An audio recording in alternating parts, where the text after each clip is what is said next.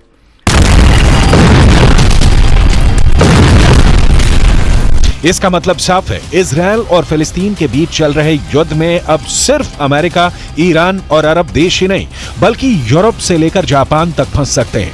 इस युद्ध का दायरा और बढ़ सकता है। जैसा कि शुरुआत से खतरा बताया जा रहा है, गैलेक्सी लीडर के क्रू मेंबर्स में कई देशों के लोग शामिल हैं।